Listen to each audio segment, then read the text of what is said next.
Hello, Lanier officials. Welcome to week 10 of the regular season. And I wanted to get some video plays together for you guys again. And it's been a couple of weeks since I've done one, but I finally had a weekend where I had some time to put together a few plays. So we got about 15 plays to look at, and let's get started. This first one is a scrambling quarterback, and he peels back to go the other way, and we do not have a blindside block on this play. We do not call that, and I do not think we have one. So we're all still learning the blindside block, and you can see the open hands here. And the referee let this go as he should, right there. But you can see him push him with his hands. It wasn't forceful. It wasn't with the shoulder. He used his hands, so that's a good job of letting that play go. On this one, we get a touchdown, and we have a face mask right there. So great job of continuing to officiate the play. We get a little bit confused here. Looks like we're going to stop the clock, but then we recover and we go, up, touchdown. But good job of being where you're supposed to be and also keeping officiating the play. So this is a kickoff.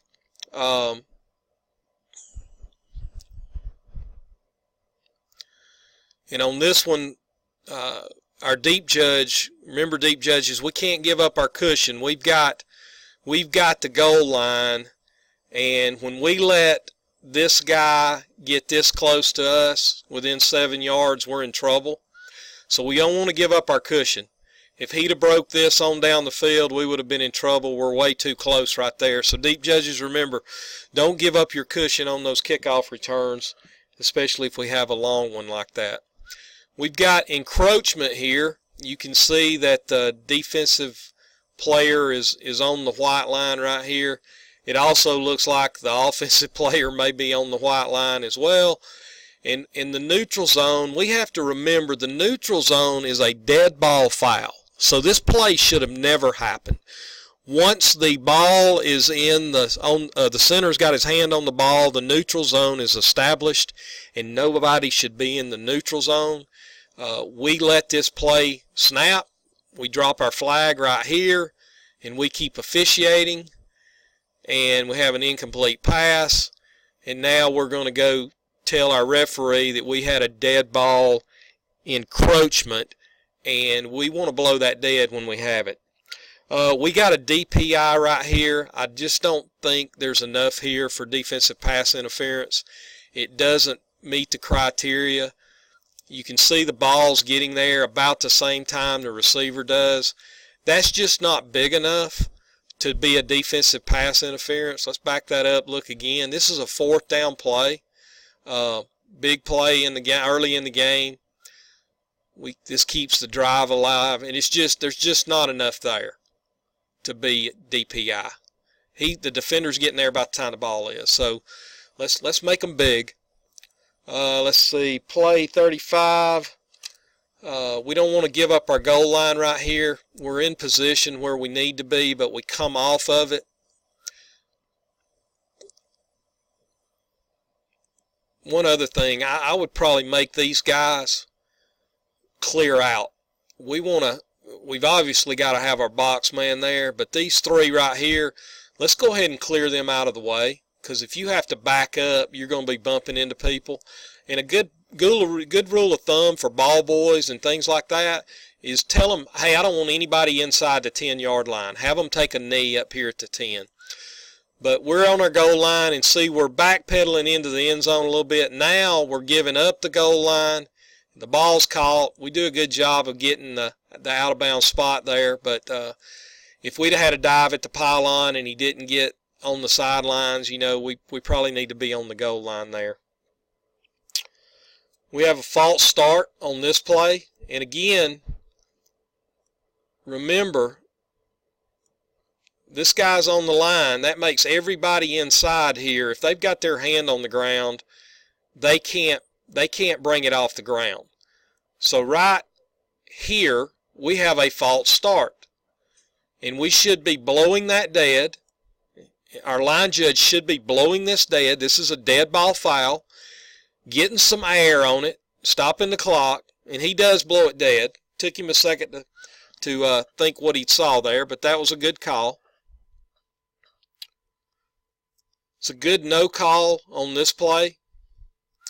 When you watch it live a little bit, I thought, well, maybe he pushed him a little bit, but actually, their feet just got tangled up. He's not pushing him, no hands on him. We're in good position there, but their feet got tangled. That's a good no call right there. A lot of times the fans want pass interference on that call, and that's just not there. We get a roughing the kicker here. I think we called this running into the kicker based on the next play. I believe I might have leaned more toward a 15-yard roughing right there as opposed to running into the kicker. But good job of staying with your key. Another big play here where we give up our cushion as a deep judge.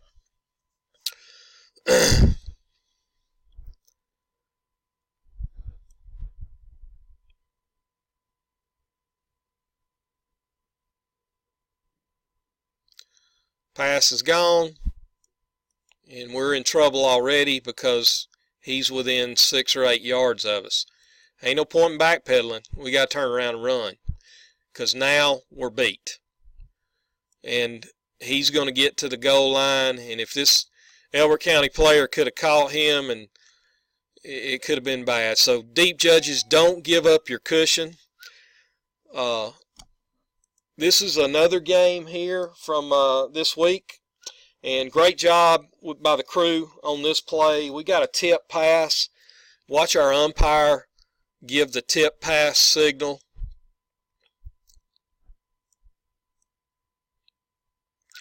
And then watch the wings immediately go in reverse mechanic mode. So there's the tip. Umpire's giving the tip signal. As soon as they see it's caught, they are both already on the move. That's about as good as you can do for reverse mechanics on an interception. So great job there by the umpire with the tip pass call, and great job by the wings with reverse mechanics. This is a blindside block that we call, and when we watch this live, from this angle, you think, yeah, that's probably a blindside block. But like in the other game, when you look at it from the other side, the other end zone shot, which we don't have that look from the field when you're running down the field. But this was actually with open hands. This is what the coaches are teaching the players should be. Here comes the block right here. Open hands, pushed him right in the chest. Not a blindside block. That one should have been legal. This is goal line mechanics. It's a good job by our deep judge here getting back.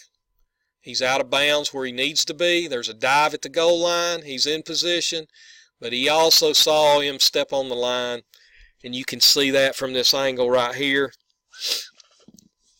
And I think our head linesman also picked up on it. That's just a great job of backpedaling, being out of bounds for this dive at the goal line. But there you saw his foot step on it. Our head linesman was already signaling stop the clock because he saw him step on the line. So that's a great job by those two.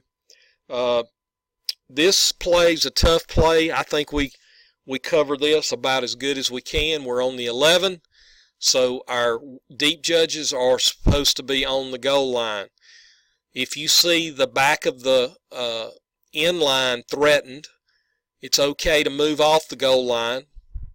And that's what our deep judge does. This is going to be a pass into this corner over here. So you can watch our deep judge as he sees that the ball's going deep. He drifts off the goal line, and he gets in a pretty good position there of where he can see the end line.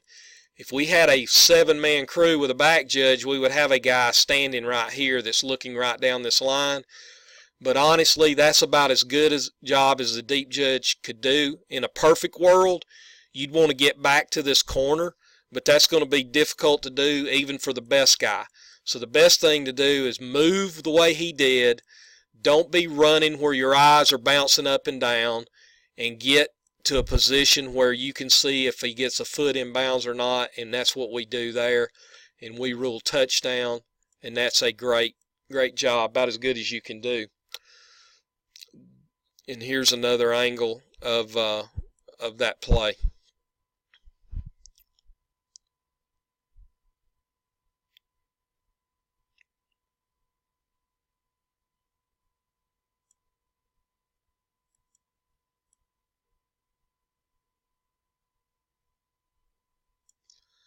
Good job.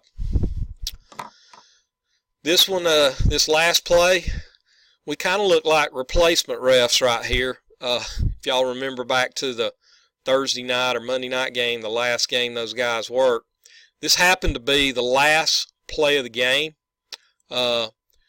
We rule interception on the play. We're going to have two angles at it.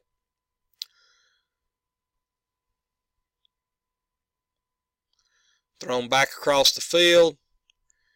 Deep judge is in great position. Head linesman moved down to the goal line, just like he should. It's a jump ball. The defense has got the ball.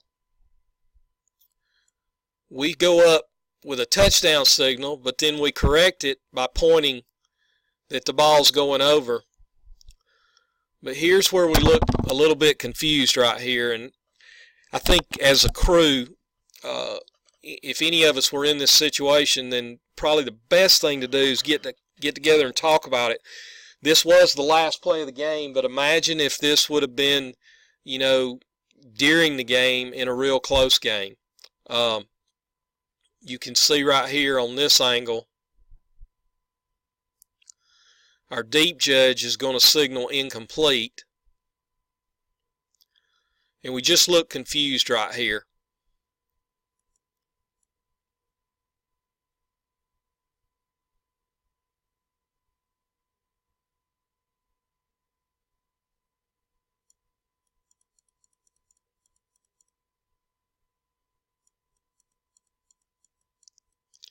I can't really see if the ball hits the ground, but the deep judge is about to give an incomplete signal